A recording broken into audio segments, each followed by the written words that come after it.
Hello everyone. The title of this talk is called Defending Peter Pan, an Introduction to Your Puer Archetype. You might be thinking, the Puer Archetype, what is it? We don't necessarily know it in name.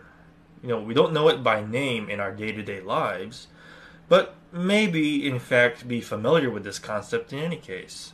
Men spend their lives trying to live it to the best extent that they can, or go through great lengths to stifle, suppress, and even destroy it from within, if it means societal acceptance. Inordinate amounts of energy are also spent on advocacy for the latter. Men in particular are encouraged to eliminate this inner trait by misguided psychologists, journalists, alleged philosophers, feminists, and traditionalists alike, and from other men and women in their immediate lives, all in the name of growing up, manning up, being a real man, or just stop complaining. Expectations men are all too familiar with in their lifetime. The Puer archetype, also referred to as the Puer Aeternus, Latin for eternal boy, is simply put the youthful boy side that resides in every man. Be careful with what you will proceed to research when it comes to the Puer, by the way, because there are too many accounts that are, shall we say, uncharitable to the idea of recognizing one's inner boy. Most of what you see is an accusation that the Puer is about the eternally immature creature that refuses to take responsibility. The Puer is detracted, and men are encouraged to have it put down from within. Such is the attitude towards any attempt at exposing the concept of Puer, if it were ever sought. The shadow of the Puer is called the Senex archetype. Whereas Puer is the free spirit, the quality of forever youth, the spirit of play, the excited passion of hedonism, and a manifestation of eager curiosity, Senex is the aspect of order, control, discipline, and the self-guidance of rational conductance of oneself in the real world. There is a possibility that you may be familiar with the common notion going around nowadays that masculinity is about order and femininity about chaos. Perhaps this dichotomy is wrong, or at least inexact. The Senex side is the side of the man that represents his tie to order, but the Puer is what gives that order context. To what raw passion and values of innocence shall the Senex be devoted to? It is worth mentioning that discussion surrounding order is presently framed as order versus chaos, and with order being presented as masculine and the chaos as feminism, as I just said. I wonder if this might be an inaccurate framing, however, or at the very least incomplete. Similar enough to the idea of the God-shaped hole I hear being knocked around here or there, order in this sense is seen as missing and in desperate need of filling. Once again, this idea of order is really Senex, not just masculinity. It's not just masculinity that they think that what they think is being missing here. Both masculinity and femininity have their own manifestations of both order and chaos, but that's perhaps a story for another time. We're not talking about that exactly right now. Among others, Dr. Jordan Peterson is well known for his advocacy of order as such. And here I contextualize this as Dr. Peterson in practically full advocacy for the Senex in this way. Could the Puer aspect be missing here, and are we inadvertently aiming his advice regarding the burning off of one's past, like driftwood, towards the vestiges of that Puer? As the Senex is Puer's shadow, so is the Puer the shadow of the Senex, in turn. Separating the two is tantamount to danger for the self, which is definitely danger to men, In this talk for the International Conference for Men's Issues 2021, through my advocacy of men's embrace of their puer, I will proceed to, by extension, advocate for the harmony of those two archetypes that are shadows of themselves. This is my case to defend and esteem the puer as an essential method to restore men's whole spirit.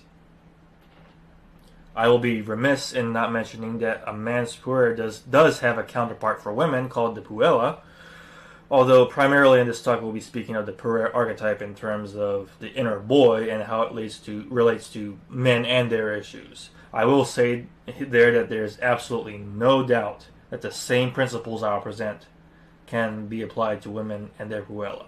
Before we go further, there's an important disclaimer that I must make concerning a distinction that must be taken into account regarding the subject at hand, and I must absolutely stress that my listeners make no mistake about. And that is, the puer archetype and what is referred to as the child archetype are two wholly separate ideas. They are not the same concept. Do not make this error. The child archetype is basically in reference to a toxic relationship between two grown adults, in which one party plays the role of parent and the other plays the role of child. Factors such as the concept of the parental brain play a part in the resignation to playing a role of parent when the other, through anything from damseling, self-victimization, refusal to take responsibility, and abnegation of accountability, becomes the child role to be taken care of and have things done for.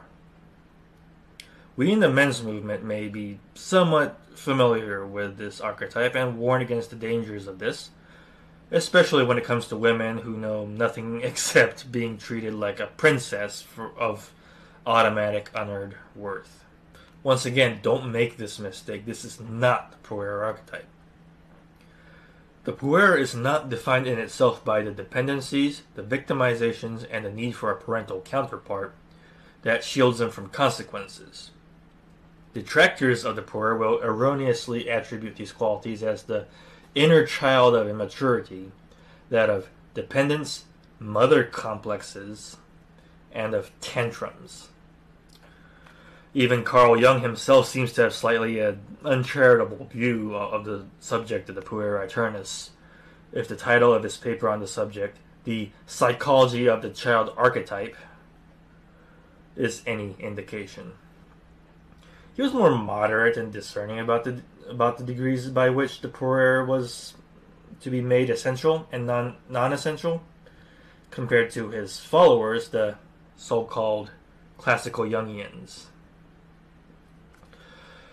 One of the puer's more notorious detractors, and one such classical Jungian, Marie-Louise von Franz, in her book entitled Puer Aeternus, accuses men who identify with the archetype with remaining too long in adolescent psychology. I quote, "All these characteristics that are normal in a youth of 17 or 18 are continued into later life, coupled in most cases with too great a dependence on the mother." End quote. Note the blatant contradiction in citing, in my opinion wrongly, late teenage years as a period of when said young man is dependent on the mother, whereas 16 and older tend to be a hallmark of a teenager's more rebellious years, in which he at least attempts to assert independence and even self-definition against the mother. Von Franz and other detractors insist upon the idea of the mother complex by which to shame this inner boy. They're really obsessed with this, by the way. By conflating puer with Oedipus complexes, another diatribe against the puer is the invention of Peter Pan syndrome, which should be dismissed as the pop psychology attempt to shame men that it is, along with the insult to men that is failure to launch. Both these terms, used unironically, signify disdain for the youthful adult male, not having sacrificed himself to society's gynocentric cannibalization of his own values, his identity, and his well-being. But the puer is not the dependent infant, nor the petulant brat. The puer, instead, is the desire for independence that gives the adult that bestows the puer an active body, that is the senex counterpart, a wholesome reason for living on earth. If anything, the puer has more of a desire of a father figure that leads by example. One can say that the puer idealizes that and starts off imitating it before it finds itself ultimately. Again, the puer archetype is not the child role in an untenable relationship, normally in the realm of petulant, narcissistic women. Ironically enough, we're not talking about men anymore, we're talking about women here. But rather, the qualities of youth and the best attributes of a man's childhood. A man's youth appears not to be popular, and we will explore ways both subtle and blatant that society has sought to crush the puer, for any way you want to say the greater good, whatever term for that is, and the dangerous consequences thereof. The most foremost defender of the puer was psychologist James Hillman. In his book Senex and Puer, among the comparisons he makes of the puer and senex, he says, and I quote, "The puer inspires the blossoming of things. The senex presides over the harvest." End quote. There is no indication other than the advocacy for the harmony of puer and senex in the face of a historical societal outlook that asserts the dominance of the senex over the puer and casting out of the latter. He warns of the danger of the senex split from its own puer aspect as thus, quote, "He has lost his child. The archetypal core of the complex, now split, loses its inherent tension, its ambivalence, and is just dead in the midst of its brightness, which is its own eclipse, as a negative solniger. Without the enthusiasm and eros of the sun, authority loses its idealism. It aspires to nothing but its own perpetuation, leading but to tyranny and cynicism. For meaning cannot be sustained by structure and order alone. Being is static, a pleroma that cannot become. Time, called euphemistically experience, but more often just the crusted accretions of profane history, becomes a moral virtue and even witness of truth, veritas filia temporis, or truth is the daughter of time. The old is always preferred to the new. Sexuality without young eros becomes gaudy. Weakness becomes complaints. Creative isolation only paranoid loneliness." End quote. This section alone is a treasure trove of insight. When authority loses its enthusiasm and its values accrued from the innocence of the child, authority becomes a self-replicating monolith, interested in only its enforcements for its own sake, instead of a work towards the value and as acts of compassion tempered with reason. Compare this with the analogy of the architecture of any given building. A house, for its occupant to call its property and home, must be built and maintained towards that goal. Else, what passes for a house may be mere walls, floor, roof, and rooms with no context, imposing and merely taking up space. Malls must likewise be shaped to fulfill the spirit of commerce, and a church must signify a place of worship. Else, there are dull, cynical structures that serve no purpose even to exist. Imagine the scenario in a nation-state, with the government existing only to perpetuate itself at the expense of the populace, instead of being an expression of something represented by the populace in a meaningful way.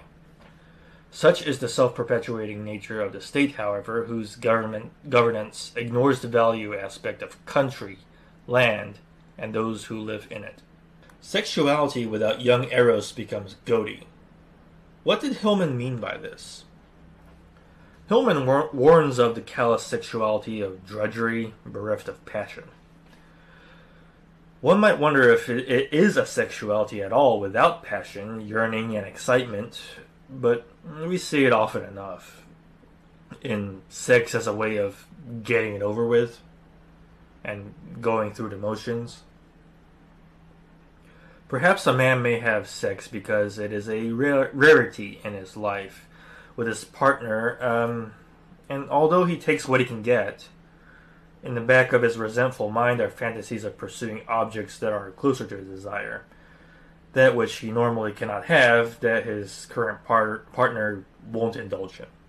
To paraphrase Bettina Arndt, the man in this case may have sex doled out to him like meaty bites to a dog.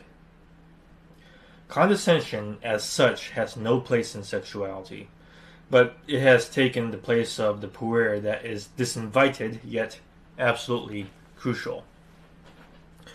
Young eros, as puer, is the vibrant spark of youthful lust, a hearkening to the curiosities about the opposite sex one feels at even an incredibly young age, but is usually stifled soon enough, but is ironically strengthened and made more potent the longer it is bottled, in a negative way even. Sexuality with puer intact is an exploration of both the innocence and naughtiness of the passions of the nostalgic. Weakness becomes complaints. If we properly understand the idea of youth and the puer by virtue of this, you will know that youth, especially for a boy, is filled with a competitive spirit, at least in terms of the spirit. The role of senex would then be to instruct the puer as to the conduct of competition through concepts like honor, being a good loser, winning through merit. But just as puer without senex would mean winning without rules, quote, winning without rules, a senex without puer would manifest itself in the form of unsightly stratifications of haves and have-nots. Although I don't think just because one has lost a competition one is necessarily weak, the weakness Hillman speaks of can possibly be interpreted as weak in comparison to the one he was outclassed by. Hence the weak party, the have-not in this case, becomes a complainer that may call upon the forces of cold authority, just as bereft of puer, by the way, to enforce a destratification, an equality of outcome and status. Senex without puer becomes the resentfulness of socialism and Marxism that cannot parse why some have and some have not. It is the misguided parent that thinks that his child is number one and cannot possibly abide having lost in his sport, insisting that the opponent cheated or the referee rigged the game or something. What Hillman warns us here about is that in contrast to the stereotype of the puer as petulance, the absence of a puer is directly conducive to a victim complex. A far cry from child archetype, don't you think? Creative isolation, only paranoid loneliness, not the isolation of the pursuit of productive self-interest, of passionate focus, or of the wanderlust of a journeyman, but rather lonesome victim, resentful exile, and unwitting hermit without puer. There may be more to tell regarding James Hillman's insights into the puer, but let's move forward. If you are passionate about anything so much that you find yourself devoting a lot of energy and time to it, whether you don't care about what people think or you find yourself resisting pressure from busybodies to grow up and do something gynocentric and self-sacrificial with your life, you may harbor within yourself at least a semblance of the puer. For most of us, including myself in the recent past, up until I've learned about the puer, tempted to call this thing the child within. For purposes of maintaining the serious distinction between the puer and the child archetypes, as I just discussed, I encourage the disuse of child within. And because, it's too vague, too reminiscent of child archetype, a bit confusing. Although I prefer that the term puer expands positively in the vernacular, as an alternative term, I would like to even think inner boy is better than inner child. Child too often has connotations of immaturity and dependence. However, boy, at least, despite constant accusations of the same, can be contextualized in a different way. That of the dreamer that wishes he were something that he is not yet, who yearns for independence and exploration and immersion in what he wants to do. Have you endeavored to see your favorite band perform on so much as a dozen shows on their tour? Can you boast of your collection of figures from Battletech or Warhammer that you've painted yourself and painted them well? Do you spend hours on end perfecting your guitar skills? Have you devoted so much time, love, and money on your car and are at complete serenity while working on it? Are you familiar with the image of an elderly man joyfully operating his meticulously crafted train set? Those are examples of men with their puer intact and sufficiently healthy. If you've heard the expression, a kid in a candy store before, that's probably how someone would describe how they look as they immerse themselves in the object of their valued focus. That inner boy is excited and alive within each of these people. Another quality of the puer is irreverence. The puer exists outside of the expectation of tradition as enforced by this immediate society. The puer has his own initiative to follow and is interested in crafting a new identity particular to itself. Far from being a child overly attached and dependent on the parent, anyone with an honest understanding about what an archetypal boy is can be sure that a lot of what he is really about rebellion. When we're talking music, each generation of music seems to have been thumbing its nose at the previous standard, the previous tradition. Inevitably, however, it becomes a tradition for the next one to dismiss as too old school. Jazz and blues must have been the music of the youth of its time. Then it was taken over by the advent of Elvis Presley, and a hyperactive puer, at least on stage if we've ever seen one, which branched to what some of us refer to today as classic rock. Then the punk and heavy metal scenes out-puered the rock music with its high intensity and high energy and irreverent attitude, crossed over into thrash metal to make something even more higher energy and speed and more outrageous, until that too appeared to be outclassed by more extreme forms of music. Inevitably, what was puer yesterday is often senex today. Yesterday's innovations, if groundbreaking, become today's traditions. In a way, it's understandable that the innovation involved in rebellion get labeled as petulance, in retaliation of the relevance of the past seemingly fading away. However, this is not a resignation into any notion of a cyclical relationship between puer and senex, and that the puer is doomed to inner death and it's all hopeless or some shit like that. Rather, there's a solution to keep the puer intact in the face of all this. In fact, this is essential if it means saving the senex in a meaningful way and keeping a healthy relationship between the two. Reminder, it's not the dominance of one archetype over the other that we're supposed to be advocating for. Certainly not I'm advocating for, but rather harmony of both with each other. The more saturated we get of the allegedly revolutionary, rebellious material, a side effect that we should pay attention to is nostalgia. An unhealthy nostalgia is a superficial pining for the so-called good old days, when things were supposedly so much better than they were now. Almost always an embellished view of rose-colored glasses, depending on how much one has benefited from it. A healthy nostalgia, on the other hand, is a longing for the Puer that was. It is a recognition that the halves are in conflict, if not totally broken off.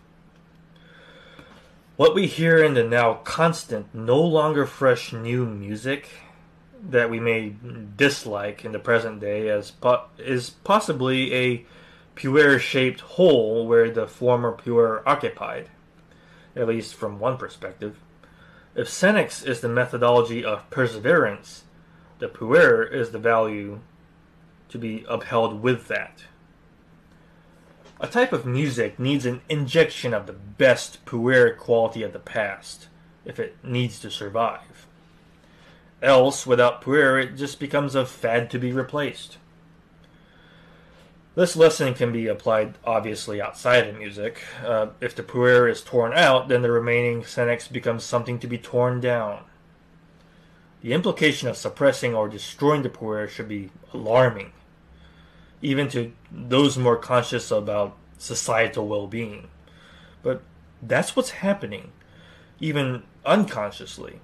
What are the motives of the enemies of the Puer? I'll leave another powerful point by Hillman, who says that the purpose of the Puer is to overcome the gods of old and go beyond the father.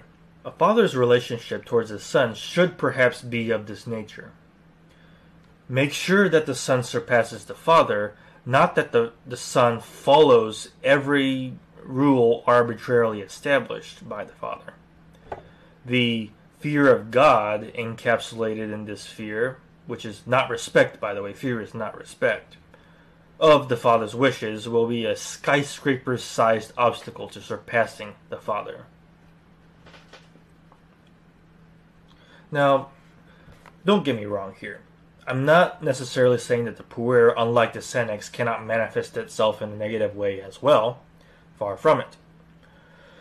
However, those manifestations, such as destructive forms of pleasure-seeking, that ultimately end up harming self and others, or abnegation of responsibility where it absolutely applies, tend to be zeroed in with a magnifying glass, and are as touted as Puer itself, instead of its own aberrant version. Not unlike female victims that get singled out amidst the sea of victims that are male in any given sensational news story. That's that gynocentrism for you, by the way. It most certainly is not an excuse to dispense with the Puer. If anything, these sort of moments of negative abandon can be interpreted as a sign that the Puer has been bottled up so much that it's mutated under pressure and burst through. Calling for Senex dominance upon the Puer is an act of insanity. Trying the same damn thing over and over again and expecting different results. Remember, by advocating the Puer, we're advocating for the harmony between Puer and Senex.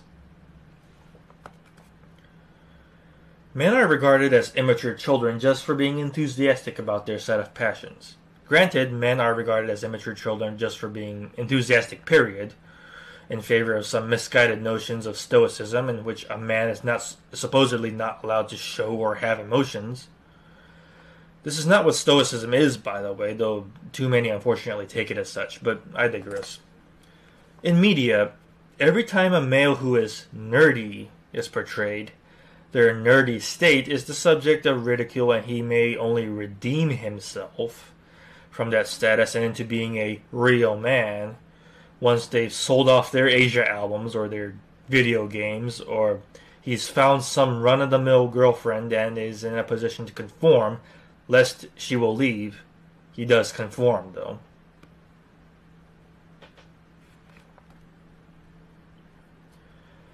This is the line of thought by which men's rights advocates and MGTOW alike get ridiculed by feminists and traditionalists. If a man is not married, if they're too passionate and involved in their own self-interest that don't involve the complainer in question, and if they dare speak out against injustices towards men, these women and their white knights collectively attack and slander the Puer aspect of their target. They accuse men of being immature, socially irrelevant, and sexually unattractive, even though those accusations can be blatantly false, It doesn't matter. It's sadly an Achilles heel that is that the more manipulative know to take advantage of. The puer is attacked in order to get a man to be a convenience that may be in fact disposable depending on the situation. Women say, in essence, that a puerless man is the most attractive, often citing self-sacrifice, emotionlessness, physical strength, and how he'd treat her like a princess as attractive attributes. But this demand of altruism for the sake of woman is precisely why those women profess to want those things. But is this true, by the way? Before we go into black pill territory and decide that all women are the same in this respect, instead I would like to draw attention to the fact that a man that is a strong manifestation of his puer is in fact the incredibly attractive man. Puer is exciting, and that is magnetic. I cite Elvis Presley again. At least on stage, he's not what you'd call a mama's boy, and he was by all accounts the perfect combination of confidence, stage presence, raw sexual energy and lust, tempered by a degree of smoothness and control. The image of Presley was enough to drive women mad with love. Some say it was his status that got him there, but I object to that explanation. Who were the fan base that made this status? I mention this because the puer in fact can be loved, but this must be recognized as such for it to mean anything. If a man's puer is not respected after the fact, the expectation is still going to be that of rigid senex. Is it any wonder that puer figures such as Elvis live an incredibly short life? Does the puer simply burn out, causing young death, or does the senex play into this? Does society weasel in puer when passion is desperately needed, only to repay him by swallowing him whole and heaping even greater expectation from cold senex society? When you are dealing with someone, man or woman, intent on changing you and making you their version of a man, they're not interested in your well-being. Let's make that clear. Instead, they desire a broken version of you that they used to euphemistically call grown-up. These are malicious people, and by extent, the bulk of society that seem to prefer this. This is cause for concern, by the way. The bright side about this is that the puer is in fact actually lovable. But people don't know this, and still impose tyrannical senex standards. If somebody desires to control a puer man, it's really because the puer man cannot and should not be controlled in this way to begin with. But they will try, using moralizing arguments, such as needing them to get married and forget personal interests, sacrifice personal interests, just to continue the human race. Evidently they are too successful. All they got for their sacrifice of their puer is a lousy divorce in which they are completely garnished off their wages. Keep this in mind. A pair bonding that tells you that you need to give up your puer is not a pair bonding that must ever happen. But that is a mythically rare scenario in which the puella does not want a sacrificed version of the man and prefers him spiritually and physically intact. And isn't that what the men's movement really should be? Advocacy of men's whole spirit and his whole body? James Hillman offers, the puer offers direct connection with spirit. Break this vertical connection and it falls with broken wings. When it falls, we lose the urgent burning purpose and instead commence the long processional march through the halls of power towards the heart-hardened, sick old king who is often cloaked and indistinguishable from the sick, wise old man or woman. You, society. The constant advocacy you perform for severance of the inner boy from the adult man is that which leads to the chaos that can only result from authoritarianism run amok. It leads to broken men spiritually in terms of his place in the real world, and it leads men to be broken physically, be it inhumane damage in warfare to cutting an infant down to size at its most vulnerable area at 8 days, just so he can be a real man. And no, I will not shut up about MGM. Also consider this from Hillman. Unfortunately, a good deal of the psychotherapeutic cosmos is dominated by the perspective of Hera's social adaptation. Hera is out to get the renegade Puer spirit and do something sensible with it. The Puer spirit is not seen for its authentic archetypal value. Hera's priests and priestesses of psychological counseling attempt to make problems clearer, give therapeutic support by trying to understand what upsets a person.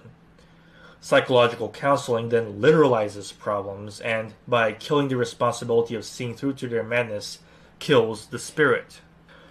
This is the fakery by which people profess to care about the Puer, while in fact it's just another grocery factor to keep the Puer out of the equation. Nothing more, nothing less. Hillman generally addresses the problems of literalizing problems. For example, a snake manifested in one's dream. When you explain the snake, it ceases to become a snake. But the snake must be preserved and not calculated out of existence to still serve as an imaginative engine. Not unlike the Jungian idea of owning one's shadow, accepting the snake may be a better bet than to say the snake isn't even there. It can be said that too much of psychotherapy is that explaining away of what makes a person. Hera, practically a mythological tyrant, is channeled through these counselors of brain sterilization, as well as the pop journalists that advocate for it, even pundits such as Any Given Feminists, or the traditionalists at PragerU channel Hera in this way. What strange bedfellows, am I right? Hera lies by trying to help or cure this idea of Puer, by essentially reworking it to service society instead of self. The lie of altruism has a brilliant marketing department, considering the popularity of male self-sacrifice worldwide, at least the advocating of it.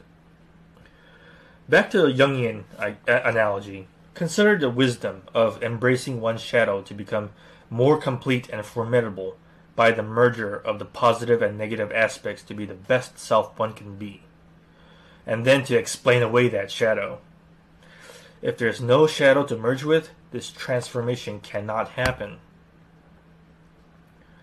It can be said that the Puer is another kind of shadow.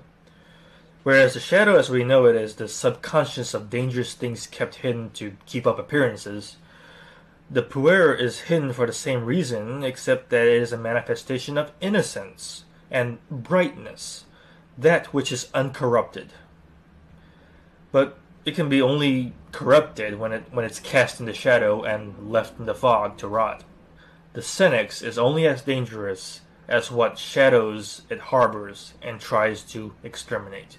Although I've mentioned here and there already how the admonition of men by attacking their Puer's aspect is harmful for them, I'll chance that there may have been confusion as to why exactly this Puer archetype is of any immediate concern for men's issues.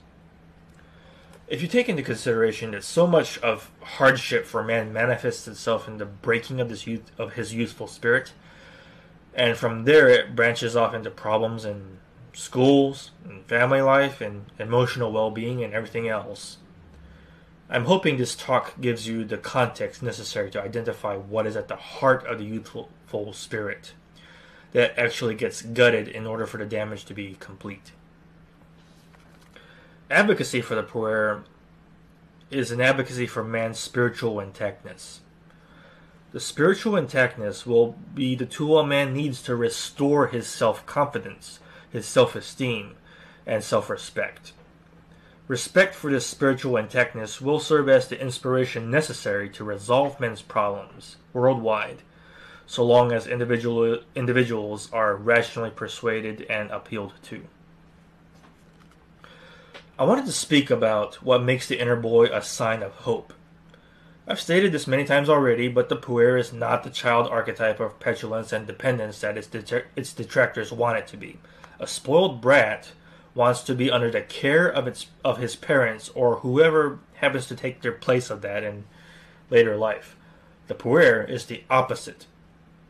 If you know little boys, surely you may have been one, of course, goodness knows I was, then you should all know that what all boys are about is to indulge their curiosities and explore their immediate frontiers.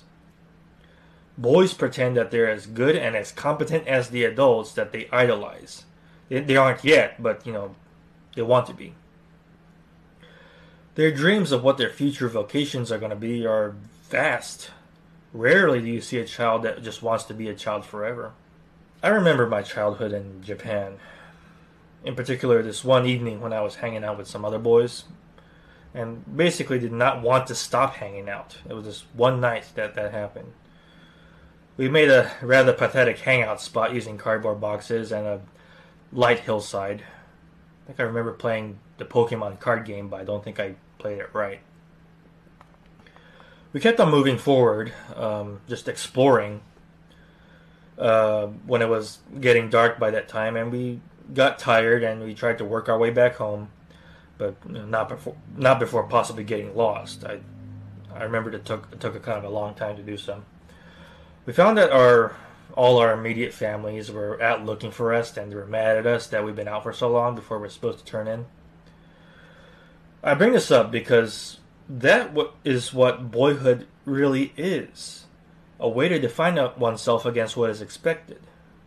Damn the consequences, though the consequences are never avoided, ultimately. We wanted the adventures we could only see on the television set. Anime has so much of this that I can't afford to stick around to talk about any amount of it because it's going to be a whole several other ICMI talks. But I want to talk about a different influence in my childhood for what ultimately became the Puer. Anybody ever heard of Our Gang, also known as Little Rascals? That's something I watched all the time when I was young. Boys and girls basically pretending that they're adults, having practically a blast at doing anything from driving taxis, hosting dance shows and stage plays, and charging admission for them, and creating and joining clubs and detective agencies, and even using saws, hammer, and wood to create their own rickety fire truck. That episode that I'm referring to with the fire truck even has some boys comparing their pocket knives. I'm not saying that as children they don't sometimes pine for their parents from time to time. They are children after all. But most of the action is spent defining themselves as their own gang and doing amazing things. Some doing things away from the comfort of their own home a lot of the time. Sometimes the plot is something involving struggling to break free of the control of an overprotective or overbearing mother or something. There are treasure troves of fiction out there that boys have been inspired by, but too many of us now dismiss as childish nonsense, rather undeservedly sometimes. But that's what boys respond to. It isn't escapism, really. Rather, it's dreams of a potential reality. Every boy wants to be something at a young age, and to the capacity that they can, live it if they see an opportunity. In plainer terms, children want to be adults. Boys want to be adults. This is not the whiner that the anti-Puer folk accuse it of being. Is adulthood not more fulfilling for a man whose Puer is unsacrificed? I will remind you that this is not about abnegation of responsibilities nor shirking of what one must do to succeed as an independent adult. But I'm absolutely against any form of advocacy that turns fatherhood into drudgery and child upbringing into an exercise of just following authority. Fatherhood should be a joy, and a father must establish a family on this basis. With this in mind, I can guess that so many problems regarding anti-family sentiment can be resolved.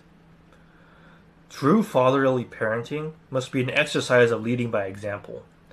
Be the best man that one can be that follows his passions, and delight as your children look up to you as an example for living one's own life. This is why the common repeated mantra of sacrificing one's self-interest in the name of family can only lead to a dysfunctional family of the overbearing senex. It's time to rethink this aspect about fatherhood and resolve to balance all these aspects. Adulthood, the positive senex, is the state and way by which the puer is carried into the future. The purpose of innocent childhood is to explore the world and make promises to oneself. The purpose of adulthood is to fulfill the most important promises you made to yourself as a child. Disposing of the puer is as easy as neglecting one's childhood in a supposed attempt at moving on and growing up. Can we help men this way by restoring their puer and revitalize the promises of their youth? Too many talk about the supposed God-shaped hole that is allegedly the problems of society, allegedly caused by lack of religion.